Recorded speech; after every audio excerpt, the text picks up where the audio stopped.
বাড়ি থেকে বেরিয়ে আয়, আমি দোকানের পাশে দাঁড়িয়ে আছি। এমনভাবে বলা কিছু বন্ধু বান্ধব আজ জীবনের তাগিদে ভিন্ন ভিন্ন দেশে পাড়ি জমিয়েছে। একটা সময় যে বন্ধুরা বলতো যে বাসা থেকে বের হ, আমি তার বাসার সামনে দাঁড়িয়ে আছি। আজকে সময়ের ব্যবধানে সেই মানুষের সাথে কিংবা সেই বন্ধুটার সাথে দিনের পর দিন কথা হয় না। ডিজিটাল যুগে এসেও হয়তো সেও লাইনে আমিও লাইনে, কিন্তু আমাদের কথা হয় না বহু দিন ধরে। আসলে সময়ের সাথে সাথে মানুষগুলো কেমন যেন বদলে যায়। এ দেখেন, আপনার যে বন্ধুরা ছিল, আপনার যে বেস্ট ফ্রেন্ড ছিল, আমি আজকে ভালোবাসার মানুষকে নিয়ে কথা বলছি না, আজকে শুধু বন্ধুদেরকে নিয়ে কথা বলছি। আপনার যে বন্ধুরা ছিল কিংবা যে বেস্ট ফ্রেন্ডরা ছিল, যার সাথে একটা সময় বহুদিন ধরে কথা হতো, কিন্তু আজকে সময়ের ব্যবধানে তার সাথে আপনার কথা হয় না, দেখা হয় না।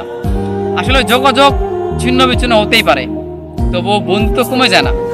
দূরে থেকেও বন্ধুত্বের ভালোবাসায় ভালোবাসা যায় যদি বন্ধুত্ব সঠিকভাবে টিকে থাকে। আসলে হচ্ছে কি, আমাদের বন্ধুত্ব মানে আমরা আমাদের যে বন্ধুত্ব ঠিকই আছে, প্রত্যেকটা মানুষের কাছে বন্ধুত্ব ঠিকই আছে হয়তো, কিন্তু আগের মতো কথা হয় না। এটাই হচ্ছে কি সমস্যা, আগের মতো কথা হয় না, দেখা হয় না, আড্ডা হয় না।